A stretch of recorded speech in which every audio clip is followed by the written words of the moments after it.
When someone is charged with a violent crime, their mental health can become a critical part of the defense. But the evaluation process in Alabama is long, complicated, and often delayed.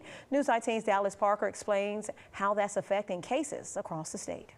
In the cases of Brian Lansing Martin, accused of killing a Sheffield police officer, or Juan Moss, charged in the deadly shooting of a Huntsville officer, their lawyers requested mental health evaluations, which may be used to argue for what's known as an insanity defense. But just getting evaluated takes time. It can take anywhere from, 2 months to a year, to do the evaluation. But there's a long waiting list. The assessments typically happen at Taylor Hardin Secure Medical Facility, but with limited staff and state funding, defense attorneys say the system is overwhelmed.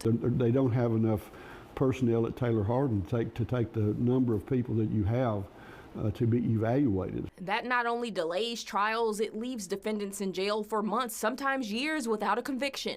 And if a court-appointed expert says the defendant is mentally competent, attorneys often seek second opinion. You can still have a psychiatrist to come in and have the jury hear your side, because it comes down to who the jury believes. And sometimes that argument isn't built on experts, but on people who know the defendant best. A layperson can have an opinion about whether or not a person is competent. You may have a psychiatrist evaluate a person and say they were competent at the time of the act, but you have 10 people that have known this person forever that said this person is not right. That actually happened in the case of Frederick Rogers, who admitted to killing 7 people in Morgan County. But his family and friends said he was disturbed, and the jury decided he should not die for his crimes.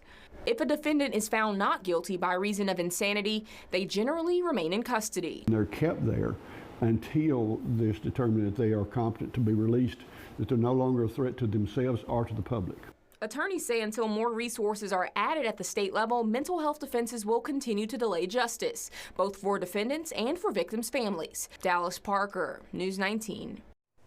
Attorneys say the delays are largely due to limited resources and high demand.